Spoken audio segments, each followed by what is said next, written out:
Bonjour à tous et soyez les bienvenus une fois encore dans ce bel amphithéâtre du Collège des Bernardins qui nous accueille tous les mardis pour les mardis du même nom. Et pour cette nouvelle édition, nous avons concocté un sujet pour le moins opportun à la veille, à l'approche de ces grands repas familiaux, conviviaux qui caractérisent les fêtes de Noël et de la Saint-Sylvestre. Alors, la cuisine, vous l'avez compris, sera le sujet de ce débat, mais pas sous n'importe quel angle, puisqu'il va être question de la cuisine sous l'angle d'un art de vivre à partager. Alors reconnaissez-le, voilà, dans le titre même de ce débat, un plaidoyer non pas pour une cuisine comme une nécessité laborieuse, comme certaines ménagères l'ont longtemps connue, mais comme un plaisir, comme une détente, comme un partage. Et certains parlent d'ailleurs, de ce point de vue-là, d'une véritable révolution culinaire qui serait à l'œuvre actuellement dans notre beau pays de France. Eh bien, en tout cas, c'est ce que nos invités vont nous dire. Ils viennent d'horizons et d'expériences très variées, mais déjà, à ce stade de notre débat, en les accueillant, je les remercie de nous consacrer ce temps et cette présence. Alors, je commence avec vous, Patrick Rambourg. Patrick Rambourg, vous êtes un historien des pratiques culinaires et alimentaires, ce qui n'est pas courant. Et pour connaître Patrick Rambourg, je crois qu'il faut d'abord dire quelques mots sur sa biographie. Parce que vous êtes né dans la casserole, puisque vos parents étaient, ou sont encore, je ne sais pas, restaurateurs dans la Sarthe. Ils ne sont plus restaurateurs. Ils ne sont plus restaurateurs, mais enfin, vous avez vécu dans cet univers, si bien qu'assez naturellement, arrivé à l'étape des études, vous avez appris à cuisiner. Mais vous étiez, en plus, un homme de l'intellect, ce qui vous a amené à prendre des études dans le domaine de l'histoire médiévale. Et chemin faisant, vous voilà devenu un professeur de l'université Paris 7, Denis Diderot. Alors, vous êtes un auteur prolixe, puisque tout récemment, vous avez sorti une histoire de la cuisine et de la gastronomie française aux éditions Tempus. Et puis, un peu plus longtemps avant, en 2007, je crois, 2007, oui. La cuisine a remonté le temps, un livre très étonnant, qui mêle à la fois toujours cette vision historique, puisque c'est ce qui vous anime, mais aussi des recettes de cuisine de l'époque. Voilà, un livre à recommander également aux éditions Garde-Temps. À côté de vous, Nicolas Bergerot. Nicolas Bergerot, alors vous êtes beaucoup de choses. Vous êtes un entrepreneur, oui. Principalement. Alors un entrepreneur de qualité, puisqu'il est formé dans les meilleures études, dans les meilleures écoles, HEC, qui a fait ses classes dans un grand groupe alimentaire dont nous tairons le nom, avant de se lancer avec son frère dans une aventure tout à fait innovante, puisqu'il s'agit de la création des ateliers des chefs. Alors, la formule est extrêmement simple, et je vous la recommande. Elle consiste à trouver dans son quartier, il y a déjà plusieurs ateliers à Paris, il y en a un à Nantes, un à Bordeaux, il y en a dans le monde déjà, je crois, 2 qui ont ouvert. Donc, des ateliers qui proposent des cours de cuisine extrêmement accessibles pour le grand public, avec des formules variées. J'ai personnellement testé, vous voyez, avec sérieux, en préparant cette rencontre, une des formules, vous l'appelez l'Anka, ça se passe à l'heure du déjeuner. On arrive en une demi-heure, on apprend à faire un plat, avec 16 personnes qui sont de tous les horizons, et puis ensuite on le déguste ensemble, et puis quand on rentre chez soi, on le fait à son conjoint, ses amis, et à ceux qui auront le plaisir d'en profiter. Voilà. Valérie Cupillard, bonjour Valérie Cupillard, vous êtes triplement passionné, il me semble. Passionné, enfin je dis triple, il y a peut-être beaucoup d'autres passions, mais enfin je vais en citer bien sûr la cuisine, sinon vous ne seriez pas là. L'écriture également, on va le voir, vous êtes quelqu'un qui écrit beaucoup, et le bio. Donc vous êtes l'auteur, je crois, de 25 livres de recettes, 100% bio.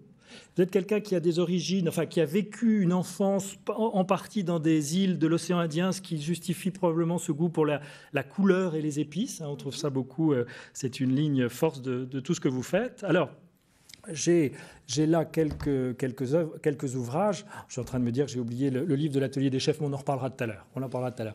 Alors, cuisiner bio en famille, c'est aux éditions Jouvence. Voilà. Et puis j'ai également un livre, je crois qu'il en est à sa 4e édition, un vrai succès de librairie. Il s'intitule Bio, bon, gourmand. Voilà.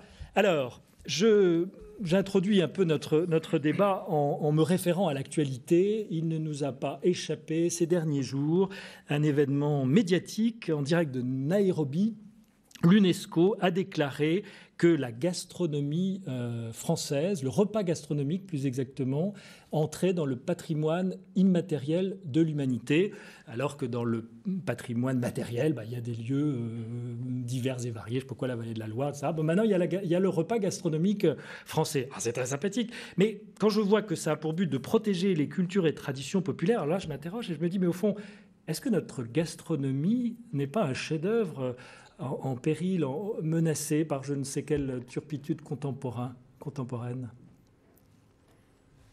Monsieur l'historien. Oui. Alors, je vais commencer par ce projet auprès de l'UNESCO. Il y a eu dans un premier temps un petit malentendu. Donc, ce qui était proposé, c'était les éléments de la gastronomie française. Et puis, les médias ont retenu que gastronomie française et avaient oublié le mot immatérialité. Donc du coup, ça posait un problème parce que classer la gastronomie française au patrimoine de l'UNESCO dans le sens de patrimoine comme une église ou comme un château, personne ne comprenait. En fait, quand on a insisté sur le mot immatérialité, on comprend mieux pourquoi on peut classer une cuisine ou on peut classer des pratiques culinaires alimentaires. On peut classer un art de la table. La cuisine, c'est une culture qui est constamment en mouvement, mais qui est en même temps une très longue tradition. Alors la question du classement, c'est-à-dire pourquoi on a proposé plutôt le repas gastronomique des Français. C'est très important. Ce n'est pas le repas gastronomique de la France, c'est le repas gastronomique des Français. C'est-à-dire ça fait référence à une communauté, à une population qui habite dans un pays donné, et ça fait surtout référence à une continuité, à un lien entre la production de l'aliment, disons l'agriculteur, le marchand, le commerçant, et puis le consommateur. Et entre les deux, il y a la cuisine, il y a l'art de la table, il y a la convivialité, il y a toute la discussion. Ce projet, je l'ai toujours soutenu parce qu'il y a vraiment derrière une profondeur historique. Il faut savoir qu'il n'y a pas eu qu'un seul dossier de présenter concernant la cuisine et l'art de la table. Il y a aussi le Mexique qui a proposé un dossier. Il y a aussi plusieurs pays méditerranéens, l'Espagne, l'Italie, la Grèce et le Maroc, qui ont proposé un dossier sur la diète méditerranéenne. Et tous ces dossiers ont été acceptés. Donc c'est une première en soi parce que c'est vraiment la première fois que l'on considère la cuisine comme un phénomène culturel au niveau mondial et comme quelque chose que l'on doit protéger, entre guillemets. La cuisine française, la gastronomie française n'est pas un chef-d'œuvre en péril. Non, pas du tout. C'est pas cela. Je crois que c'est plutôt une forme de reconnaissance de quelque chose qui existe depuis des siècles et qui fait partie de notre identité. Voilà. Nicolas Bergerot, ça a dû vous faire plaisir. Je voyais dans le dossier de soumissionnement que la gastronomie était caractérisée en France par le bien-être ensemble, l'attention à l'autre, le partage autour du plaisir du goût. Puis il y en a aussi pour Valérie Cuillard après. Ça nous fait plaisir et c'est exactement ce que nous disent les gens qui viennent chez nous. Évidemment, ils viennent pour apprendre, parce que techniquement, comme vous l'avez dit tout à l'heure, ils vont passer un moment avec un chef.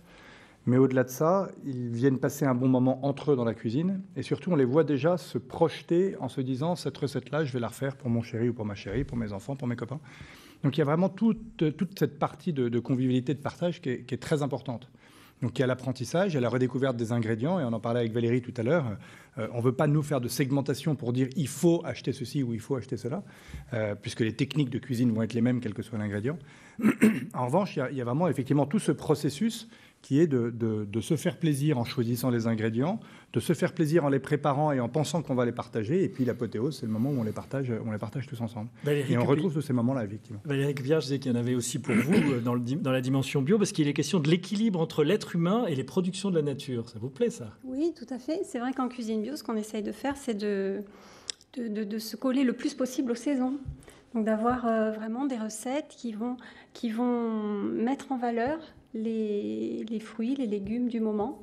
Et on va essayer comme ça, dans chaque recette, de trouver des harmonies gourmandes de la saison. Voilà. Et vous pensez qu'il y a toujours eu cet équilibre entre la production de la nature? Quand même, aujourd'hui, la production de la nature, on la retrouve sous vide, sous plastique, découpée, transformée. Encore, ça, je crois que c'est pire de l'autre côté de l'Atlantique, où on ne sait plus ce que c'est qu'un légume ou un fruit.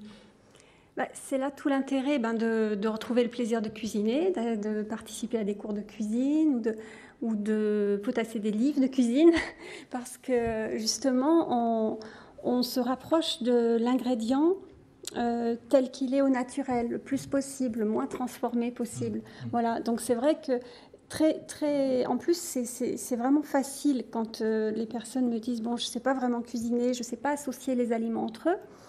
Quand on commence à regarder les saisons, là par exemple c'est la période des courges, de toute la variété des courges, des potimarrons, de la butternut, etc. On sait que ça va bien se marier avec la châtaigne, on va pouvoir ajouter une huile de noisette, une purée de noisettes, on peut rester dans les mêmes tons, dans les mêmes couleurs, et forcément le résultat est garanti en quelque sorte. Voilà, on sait qu'on va bien réussir sa recette. Et on se rend bien compte qu'en ce moment, supposons si on fait simplement des pâtes, moi je serais plus à proposer un petit coulis de courges aux champignons plutôt que d'aller mettre un coulis de tomates.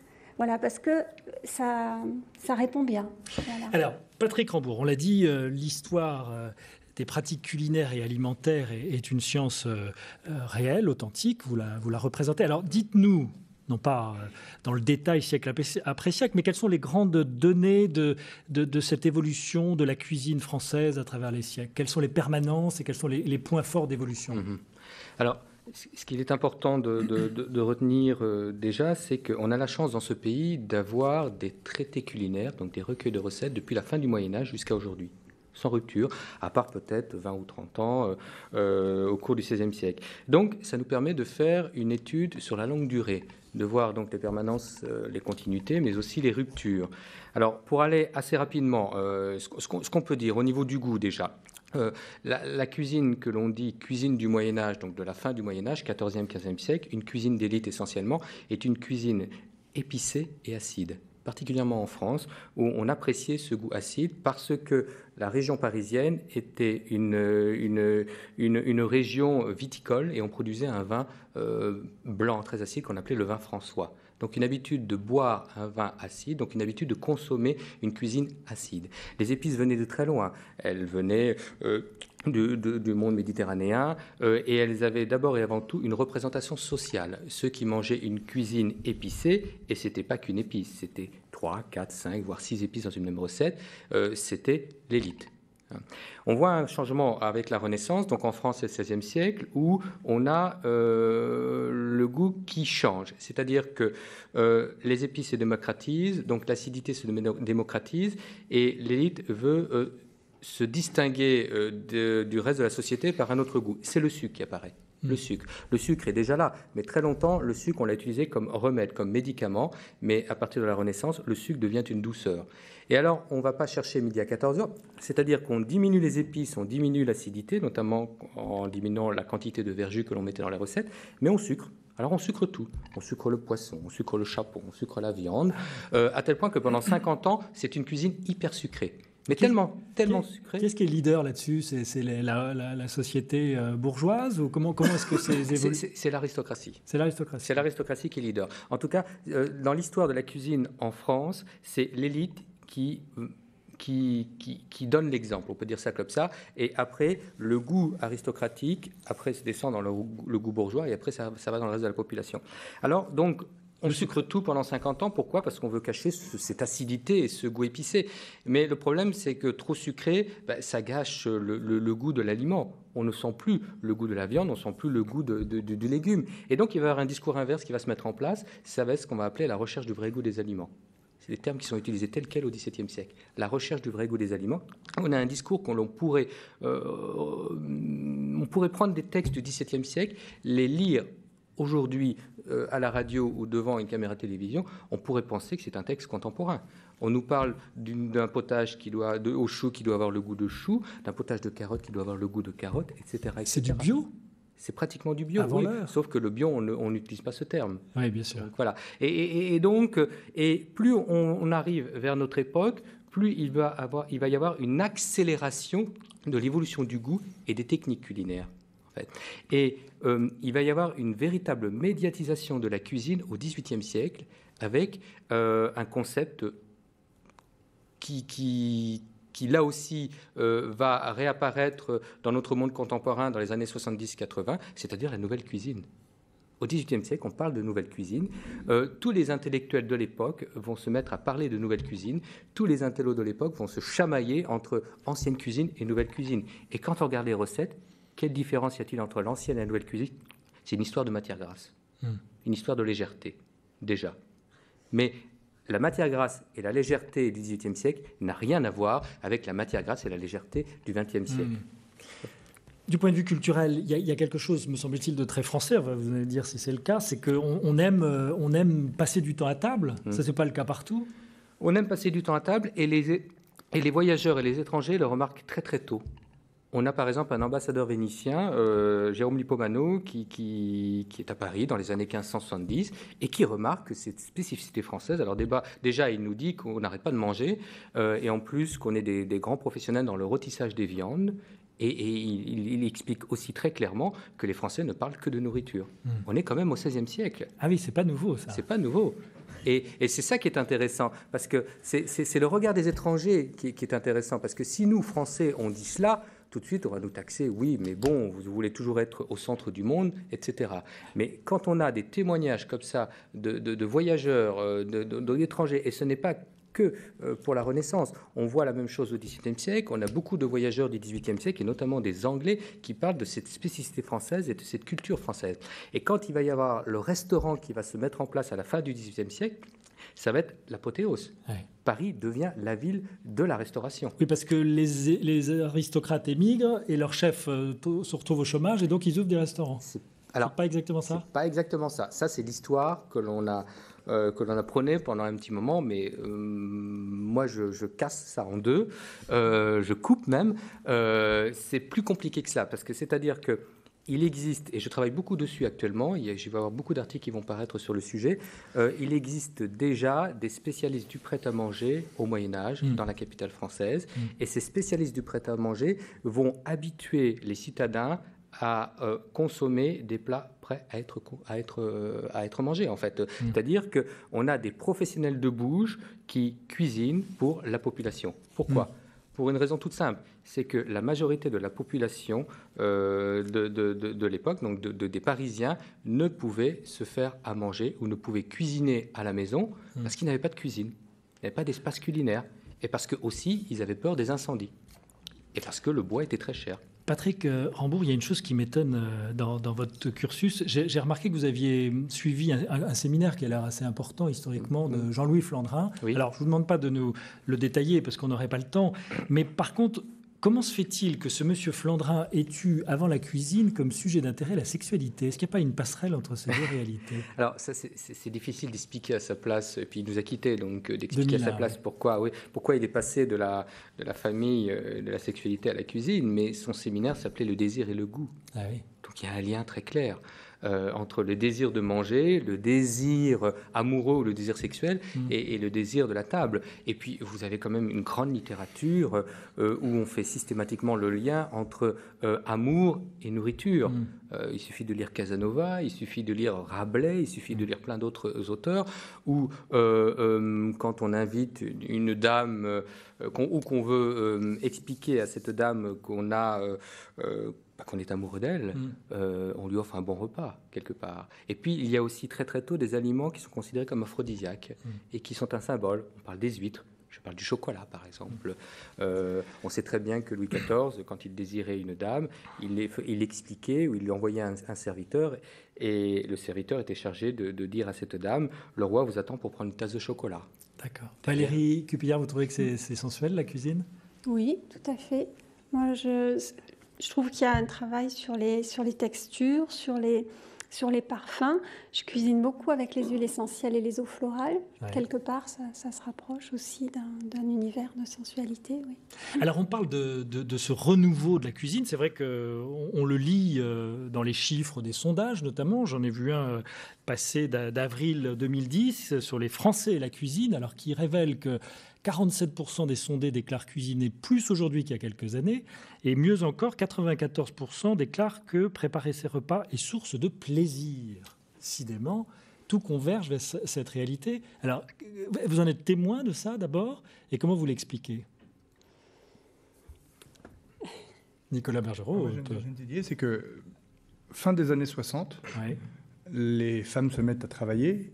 La libéralisation de tâches ménagères fait qu'on abandonne la cuisine en se disant c'était une corvée comme le repassage, le lavage, etc.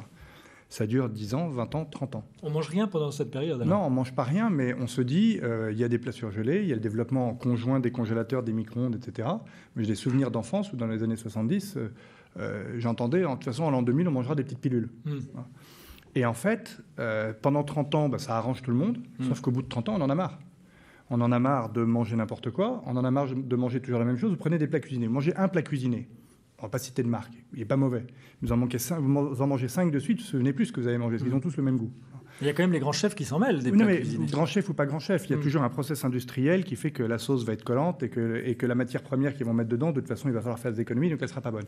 Donc vous vous lassez. Et donc tout d'un coup, au début des années 2000, alors c'est aussi les 35 heures qui font qu'on redécouvre le do-it-yourself, le bricolage, le jardinage, etc. Mais début des années 2000, il commence à y avoir les prémices des études que vous citiez, des gens qui disaient « j'aimerais bien cuisiner, mais je ne sais pas. Je ne sais pas parce qu'on ne m'a pas appris. Et si je veux apprendre, toutes les écoles de cuisine qui existaient à l'époque, c'était des écoles de cuisine pour élites. On revient aux élites, c'était le Ritz, le Nôtre, le Cordon Bleu, des écoles qui ne sont pas accessibles ni en temps, ni en durée, ni en contenu, etc. Donc pour que les gens réapprennent, il fallait leur donner des livres, il fallait leur donner des sites internet, il fallait leur donner des émissions de cuisine, il fallait leur donner des cours de cuisine accessibles. Et clairement, il manquait un déclic, mais les gens sont ravis de s'y remettre. Et en fait, il y avait deux France. Il y avait la France qui s'achetait les bouquins de cuisine des grands chefs et qui était capable de les refaire. Il y avait ceux qui achetaient des produits surgelés et il n'y avait pas de classe moyenne de la cuisine. Et là, maintenant, on voit des gens qui se remettent par plaisir à faire la cuisine, par plaisir à partager, et ils le disent. Et c'est ça qui fait plaisir, c'est que je pense que le même sondage, il y a 20 ans, tout le monde aurait dit « ça nous embête, ça ne nous amuse pas, j'ai pas le temps, etc. » Et maintenant, effectivement, il y a les premiers sondages où les gens disent qu'ils aiment ça, qu'ils y prennent un certain plaisir et qu'ils ont envie de s'y remettre. Alors après, il faut effectivement, c'est pas les recettes d'avant qui durent 3 heures de recettes très compliquées. Il faut que ce soit simple, il faut que ça soit spectaculaire, il faut que ça en jette. Alors c'est pour ça il y a les verrines, les petites nonnettes, les machins, il faut que ça en jette. Il faut que quand on apporte le plat sur la table, les invités, quels qu'ils soient, quel que soit leur nombre, disent waouh. Il y a un phénomène médiatique incroyable autour de ça, les énorme. Émissions de télé sur les gens qui s'invitent, et puis cette histoire de challenge de chefs. Il y a les concours de chefs sur M6, sur TF1, il y a effectivement les dîners presque parfaits où on s'invite. Et tout ça, c'est pour dire, redécouvrez le plaisir de faire la cuisine pour offrir. Et tout à l'heure, on parlait de relation entre sexualité et plaisir de manger. Le premier don de soi, effectivement, peut-être de faire un bon repas et de préparer un bon repas, ensuite de le partager. Et puis après, ça ne nous regarde pas. Donc pour vous, ce que vous décrivez là, c'est un phénomène en croissance. Ah oui, oui. Et alors, il est aussi beaucoup question autour de ce renouveau de la cuisine, de la dimension de l'héritage, des valeurs familiales. Valérie Cupillard, est-ce que vous-même, l'origine de votre vocation, c'est ça? Est-ce que vos parents vous ont transmis quelque chose de cette cuisine ou vous êtes faite vous-même? Ah non, j'ai beaucoup appris la cuisine avec ma mère et mes grands-mères. Oui. Donc, j'avais une grand-mère auvergnate, donc elle avait certaines recettes, certaines façons de cuisiner qu'elle m'a transmises. Et mon autre grand-mère était d'origine espagnole. Donc voilà, elles avaient chacune leurs habitudes. Et ce que j'ai trouvé intéressant, c'est ça qui manque souvent justement aux personnes maintenant qui ont envie de cuisiner, c'est d'avoir côtoyé ou d'avoir vu comment on fait à la maison. Parce que c'était pas forcément... Moi, je cuisinais à côté d'elles et... c'était pas forcément... Elles avaient les recettes dans la tête, voilà. Et donc, il n'y avait pas forcément des grammages, des choses à suivre. On pouvait faire une pâte à crêpes comme ça, c'est à l'instinct. Et c'est ça qui est important quand on participe à des cours de cuisine, ou ce que j'essaye de transmettre moi dans mes livres, c'est l'autonomie, c'est savoir après manipuler les ingrédients, aller à l'intuition et s'approprier les recettes, parce que un jour on fait un gratin de courgettes, les courgettes elles vont rendre beaucoup plus d'eau, il faut savoir réagir à ça, voilà. Donc c'est la connaissance des ingrédients que souvent moi en tout cas ça a été le cas de ma maman et de mes grands-mères m'ont transmis. Voilà. Et avant de faire des livres de recettes, vous-même vous avez enseigné la cuisine? De quelle manière? J'ai commencé d'abord par les cours de cuisine. Au tout début, j'ai commencé à écrire les recettes pour moi. Parce qu'à 20 ans, j'ai découvert les ingrédients bio. Et là, c'était un univers tout à fait nouveau pour moi. Découvrir des graines différentes, découvrir du lait d'avoine, de la purée de noisettes. C'était des ingrédients que je n'avais jamais vus dans le placard, justement, à la maison. Donc là, j'ai commencé à écrire les recettes pour moi, en les faisant très courtes, très rapides, puisque justement, je travaillais. J'avais des horaires où tout en étant gourmande, j'avais pas envie de passer 4 heures non plus dans la cuisine le soir. Vous aviez une vie professionnelle en dehors de la cuisine. J'avais une autre vie, voilà. Et donc, j'ai cherché une façon pratique de cuisiner en suivant les saisons, selon les approvisionnements et tout, donc par l'ingrédient. Donc là, tous mes premiers livres, c'était ça, c'était d'abord, là, on cherche la courgette, ou on cherche riz, enfin, selon ce qu'on a dans le placard, dans le frigo, ou ce qu'on vient d'acheter, hop, en partant de cet ingrédient, on trouvait la recette. C'est au départ un petit fichier que j'avais fait pour moi, voilà. Et qu'après, j'ai transmis dans mon entourage, en commençant par des cours de cuisine. Et puis ça s'est développé après au niveau des cours de cuisine, des ateliers. Si vous deviez graduer les choses du point de vue des comportements ambiants, est-ce que vous diriez que le souci par rapport à la cuisine aujourd'hui, c'est d'abord le goût?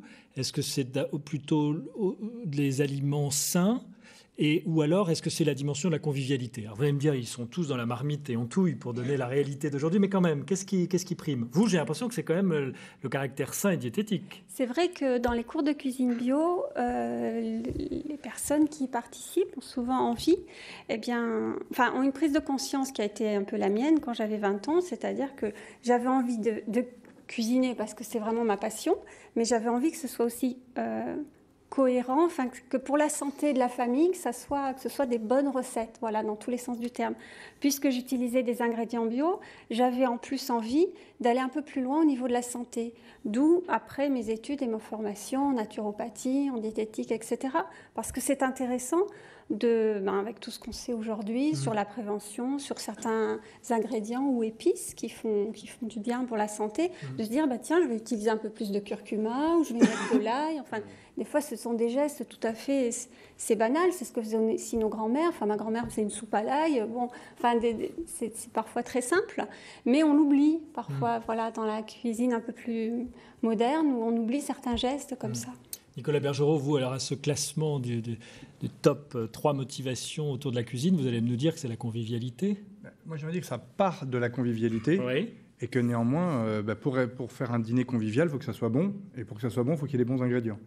Alors après, les bons ingrédients, moi je rejoins tout à fait ce que disait Valérie tout à l'heure sur le choix des ingrédients de saison. Nous, on se fait engueuler par nos clients quand on ne choisit pas des ingrédients de saison. Maintenant, il y a une espèce d'éducation qui fait que faire cuisiner des tomates à cette époque-ci, les gens nous le reprochent.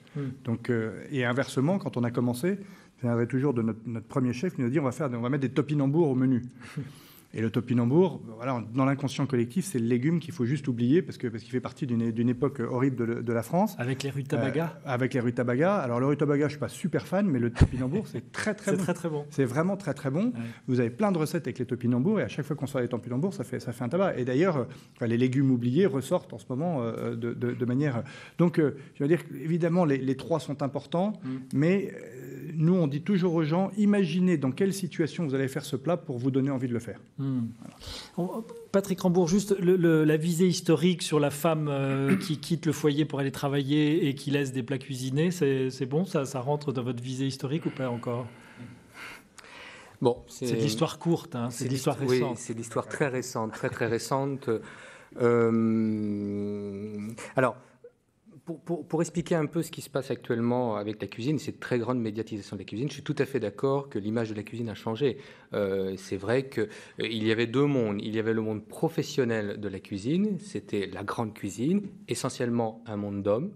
Et puis il y avait la cuisine à la maison, dans une sphère privée, qui était la cuisine de la femme, et la femme considérait ça comme un fardeau. Mais pourquoi les chefs sont des hommes, oui, et la cuisine? Et aussi, alors ça, historiquement, il y a beaucoup de choses à dire. C'est-à-dire que je peux comparer deux métiers. Hein. Il y a seulement deux métiers où on parle de brigade. Brigade de gendarmerie, brigade de cuisine. Ce n'est pas anodin. C'est parce que les grandes brigades de cuisine se sont construites sur un mode militaire. Pourquoi? Parce que les cours étaient itinérantes. Le roi se déplaçait, la cour suivait. Et il fallait essentiellement des hommes pour faire la cuisine au roi et à la cour. Et donc, comme les cours étaient itinérantes, il y avait une structure masculine. Et ça, c'est resté. Parce que la grande cuisine, ça doit être très hiérarchisé. Sinon, ça ne fonctionne pas. Ouais. Alors donc, d'un côté, on a le développement de cette grande cuisine d'hommes. Donc une cuisine publique, entre guillemets. Et de l'autre côté, on a le développement de cette cuisine de femmes qui est dans la sphère privée. Petit à petit, au cours de l'histoire, on va distinguer ces cuisines comme la cuisine aristocratique et la cuisine bourgeoise, parce que la cuisinière dans la famille bourgeoise va avoir un rôle important. Et puis, il va y avoir, bien sûr, la prise du pouvoir en France par la Révolution française, par la bourgeoisie. Et donc, peu à peu, il va y avoir un mariage des deux, et notamment avec l'instauration de ces fameux restaurants dans les villes. Et donc, il va y avoir un mélange de cette cuisine aristocratique qui va être démocratisée par l'intermédiaire de la bourgeoisie.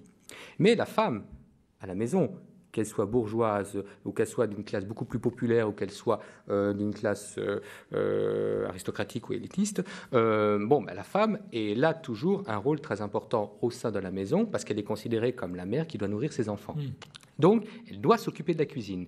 Alors bien sûr, dans une famille populaire, c'est madame qui va faire la cuisine elle-même. Dans une famille bourgeoise, qui a les moyens, on va embaucher une cuisinière. Mais la cuisine est toujours perçue comme quelque chose d'extrêmement négatif. Et puis les années 60 arrivent. Les années 60 arrivent, et là, c'est le grand mouvement de libération à tous les niveaux, et notamment le mouvement féministe. Mai 68 dans les cuisines, en gros. Exactement, mai 68 dans la cuisine. Ça peut faire une qu'est-ce que thèse, mai ça. 68 dans la cuisine? C'est abat la cuisine. C'est exactement ça. Les femmes ne veulent plus faire la cuisine. Et là, il y a une brèche qui rentre, c'est l'industrie agroalimentaire qui rentre dedans et qui propose tous ces plats cuisinés. Mais ça ne veut pas dire pour autant que la cuisine a disparu de la maison. Attention, et il y a toujours eu des femmes qui ont fait la cuisine à la maison. Ça, c'est très clair.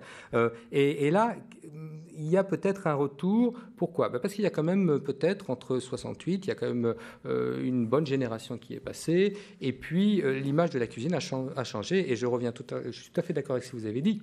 Il y a entre cette grande cuisine élitiste et cette cuisine donc des hommes et des femmes qui étaient là, au milieu, il y avait un vide, c'est vrai. Et c'est ce qui se passe actuellement. C'est la classe moyenne, on pourrait dire ça comme ça, qui s'empare de cet objet, de cette cuisine, parce qu'en même temps, c'est une recherche identitaire. On est dans un monde où tout est uniformisé, une très grande mondialisation, et on recherche quelque chose, on s'accroche à quelque chose. Et la cuisine, ça nous parle à tous. Parce qu'on a tous des souvenirs en rapport avec la cuisine. Moi, j'appelle ça l'affectivité culinaire. On a tous des souvenirs de nos grands-mères, on a tous des souvenirs de nos mères, même de nos pères ou nos grands-pères qui font un plat. Et puis ça, c'est un lien très, très fort de chacun d'entre nous. Et je crois que c'est une des raisons, une explication de cette médiatisation de la cuisine. Nicolas Bergeron, vous avez sondé les motivations des gens qui viennent prendre des cours aux ateliers? Il y en a 35% qui viennent pour rencontrer. Ah oui.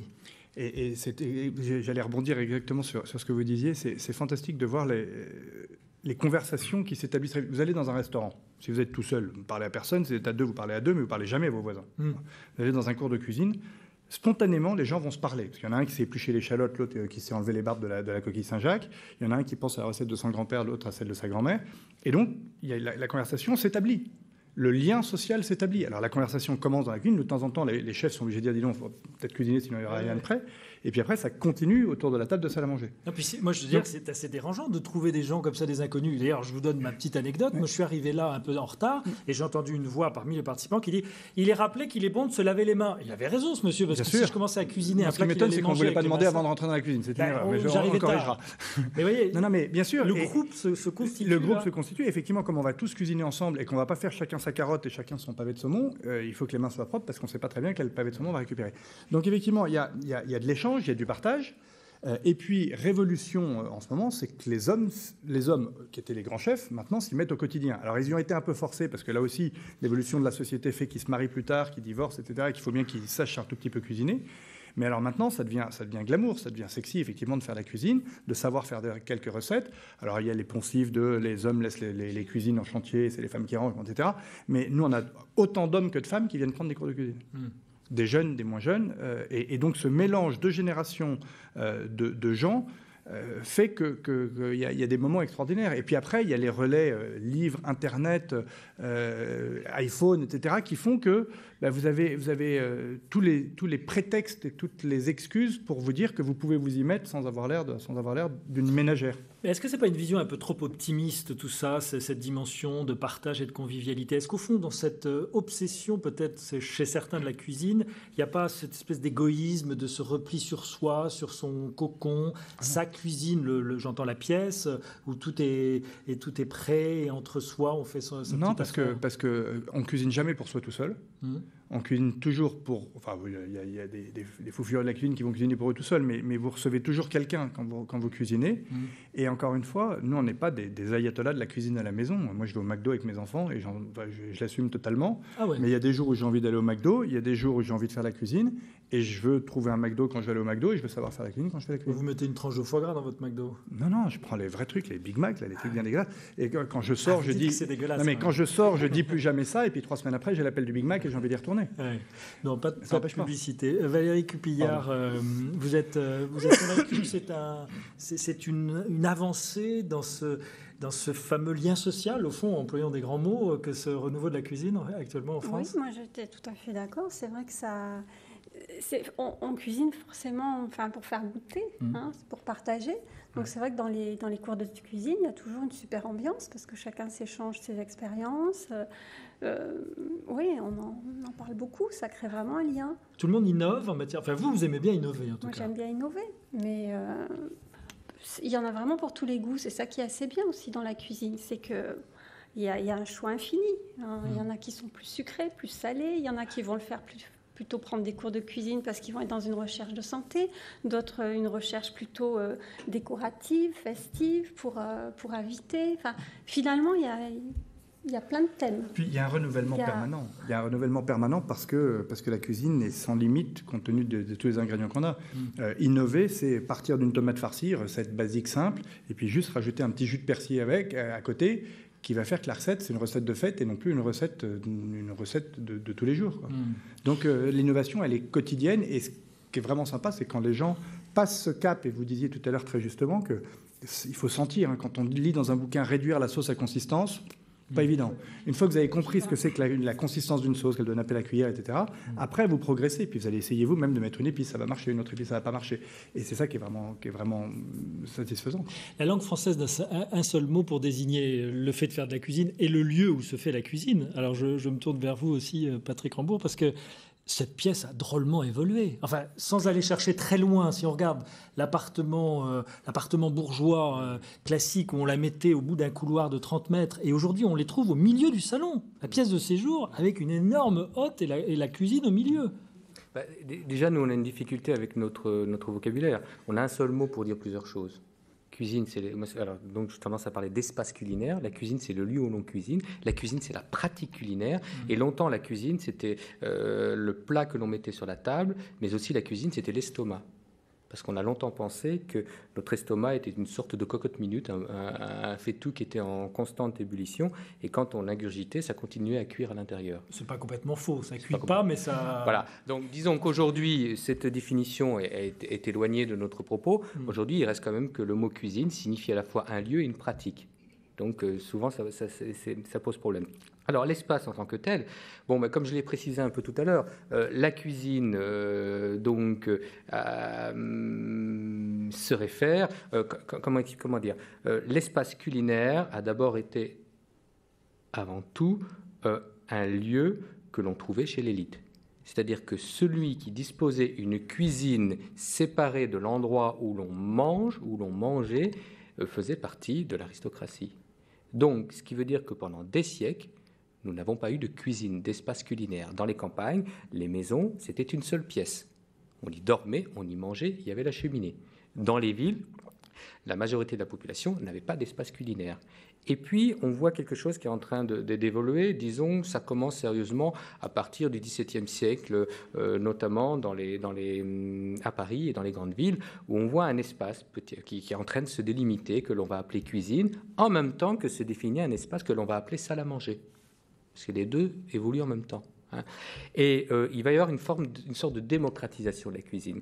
Et quand on regarde les appartements haussmanniens, on voit la cuisine au bout d'un couloir, comme ça, et puis la salle à manger, qui est quand même un espace public, la salle à manger. La grande différence, c'est que la cuisine est un espace privé, où il n'y a que le personnel qui y va.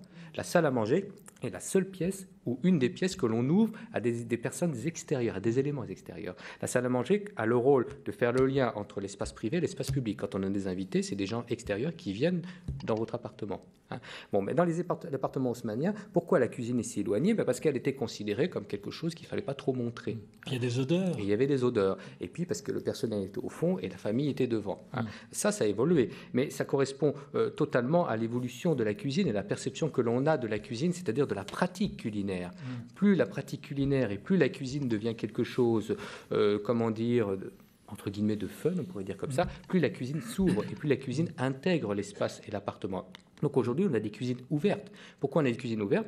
Parce qu'on a plaisir à montrer que l'on sait faire la cuisine et qu'on fait la cuisine. Et parce qu'il y avait quand même un problème, c'est que celui qui faisait la cuisine dans une cuisine fermée avait tendance à être séparé de ceux qui étaient à table.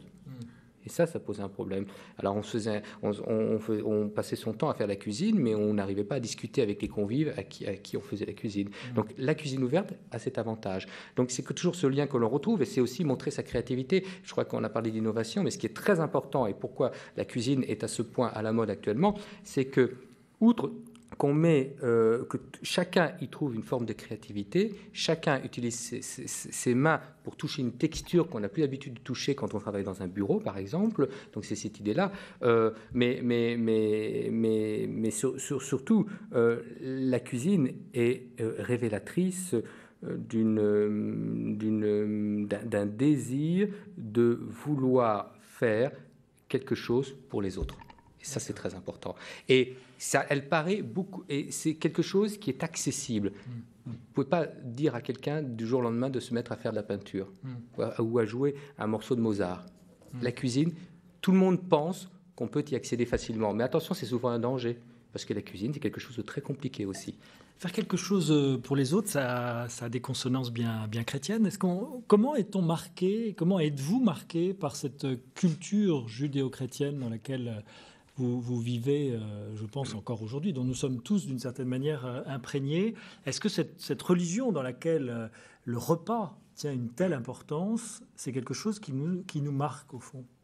Ça nous marque forcément, parce que déjà, toutes les plus grandes fêtes du calendrier chrétien sont l'occasion d'agapes familiales ou amicales qui donnent l'occasion à ceux qui vont les préparer, parce que je suis tout à fait d'accord avec vous, il n'y en a plus qu'un seul qui prépare, maintenant tout le monde prépare. Tous ceux qui vont préparer vont chacun préparer un plat, et tout ça dans une optique de partage, donc avec ces grandes dates du calendrier chrétien,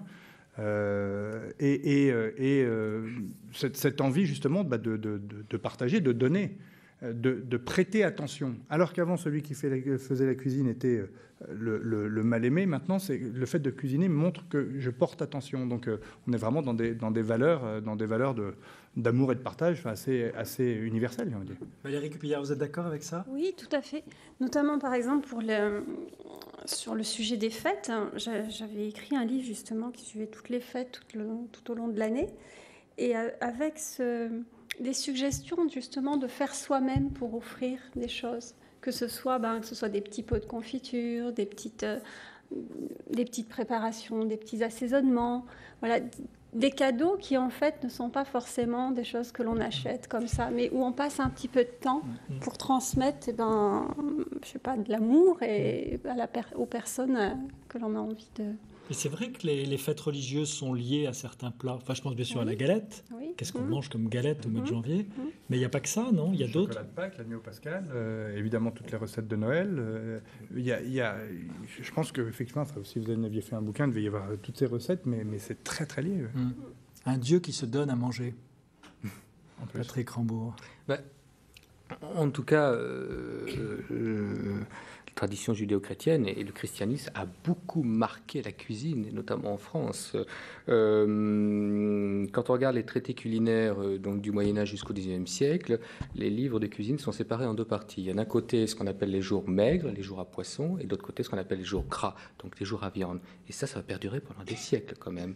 On a beaucoup de recettes qui correspondent donc à ces périodes. Et puis, quand on ne pouvait pas manger donc de la viande ou des matières grasses animales les jours maigres, donc les jours à poisson. Et il faut rappeler que longtemps, ça a été donc le mercredi, le samedi et le vendredi. Et je ne parle pas du carême, et je ne parle pas des veilles de fêtes religieuses.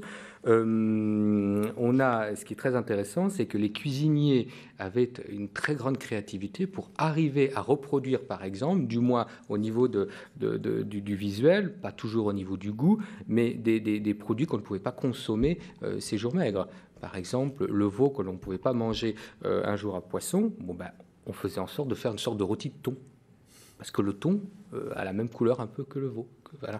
Le lait d'amande, par exemple, le lait d'amande qui est revenu un peu à la mode auprès de certains grands chefs qui ont transformé ça en sorbet ou en glace. Qu'est-ce que le lait d'amande? Le lait d'amande, c'est le lait qui était chargé de remplacer le lait de vache qu'on ne pouvait pas consommer les jours à poisson et les jours maigres. Voyez, donc on vit encore aujourd'hui sur des traditions qui sont très très présentes, même dans notre société française, laïcisée, etc. On ne s'en rend pas compte, mais aujourd'hui, bientôt, là, on va tous fêter Noël. Quand on voit l'abondance alimentaire qu'il y a dans les magasins, c'est quand même un signe qu'il y a un lien très très précis, très clair entre donc la religion et la convivialité, la cuisine et la table. Alors on a oublié un peu le fonctionnement aujourd'hui. Par exemple, on a oublié que jusqu'au 24, jusqu'à minuit, jusqu'à la messe de minuit, le 24, c'est maigre. Et puis après, la messe de minuit, c'est gras. Oui, les prescriptions sur le plan alimentaire fonctionnent moins bien, on va dire. Fonctionnent moins bien, parce qu'on a un peu tout mélangé aujourd'hui. C'est-à-dire qu'on fait un réveillon de Noël, on fait un repas de Noël, mais on ne s'occupe plus vraiment du jour gras ou de la période maigre et de la période grasse, sauf peut-être dans certaines régions, comme en Provence, on met en avant le gros souper, qui est un repas maigre. Alors attention, repas maigre, le mot maigre est souvent mal compris. Repas maigre ne veut pas dire forcément un repas où on n'aurait qu'un petit hareng fumé ou salé ou caqué. Non, un repas maigre, ça peut vouloir dire aussi un repas plantureux composé d'une diversité de produits, mais qui correspondent à la prescription religieuse, donc poissons, végétaux, par exemple. Voilà. J'aimerais que vous nous disiez, puisque ce débat touche bientôt à sa fin, ce que vous, les uns et les autres, aimeriez transmettre à vos proches et puis à la société tout entière à travers ce que vous faites autour de la cuisine. Au fond, quel est l'essentiel de cette démarche autour de la cuisine et quelle est la transmission, puisque vous avez parlé de celle que vous avez reçue de vos parents, de vos grands-parents, et bien à votre tour, qu'allez-vous transmettre? Valérie Gupillard? De la simplicité, enfin, c'est ce que j'essaye de transmettre, oui, dans les recettes, des choses très simples, que c'est simple. Et de revenir à des produits non transformés au niveau et de revenir au niveau des saisons à une cuisine des produits de saison de façon simple. C'est vrai, oui, c'est surtout ça que j'essaie de. Et d'initier les enfants à travers les livres de cuisine aussi. Oui, c'est vrai que l'un des livres, c'était pour cuisiner bio en famille. Donc là, l'idée aussi, c'était un ouvrage aussi qui est dans l'idée très pratique, c'était de proposer des recettes qui soient la même pour toute la famille. Souvent, les mamans me disaient, bon, pour les petits, il faut faire telle chose. Pour nous, c'est un autre goût, donc on doit passer du temps finalement à préparer plusieurs choses. Et mon idée, c'était de faire la même recette qui plaise au goût de tout le monde. Donc, une trame qui convient à tout le monde et à un petit aménagement supplémentaire au goût des adultes. Voilà. Et pour initier les enfants aux couleurs et au goût.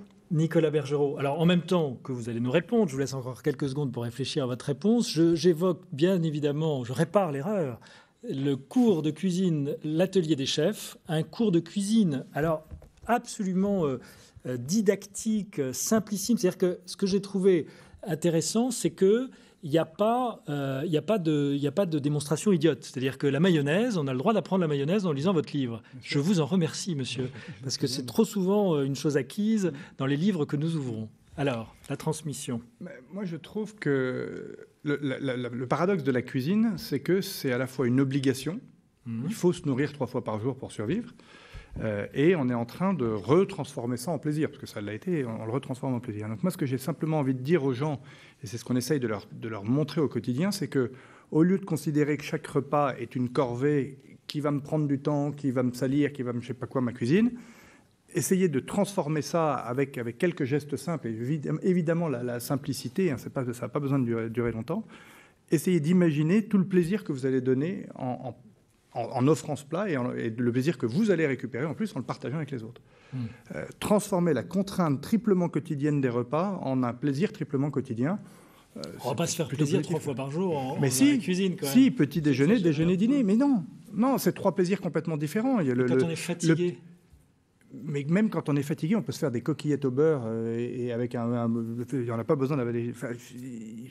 Les coquillettes au beurre avec du fromage râpé dessus, c'est super bon.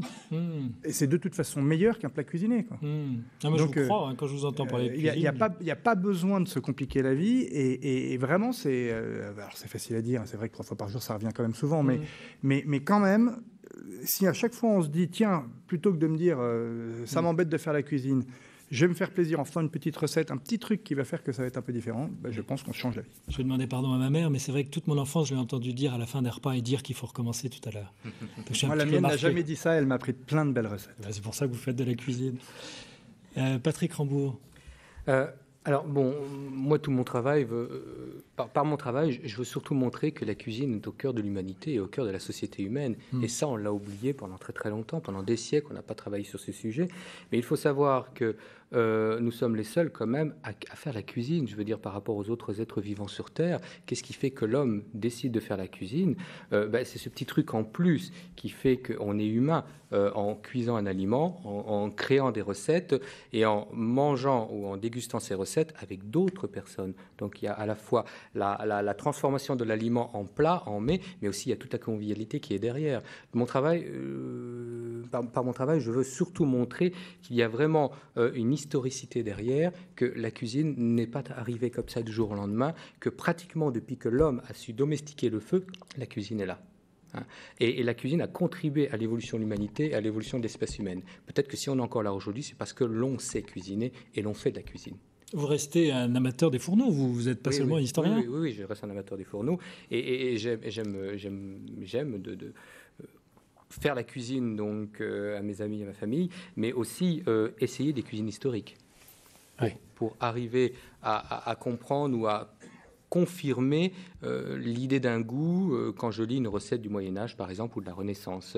Alors, la grande difficulté, c'est qu'il n'y a pas de temps de cuisson ni de proportion, donc il faut tâtonner, il faut chercher. Mais quand on a la pratique culinaire et qu'on a déjà une connaissance de la cuisine, ça va très, très vite. Et donc, je rappelle, La cuisine a remonté le temps de Patrick Rambourg aux éditions Garde-Temps.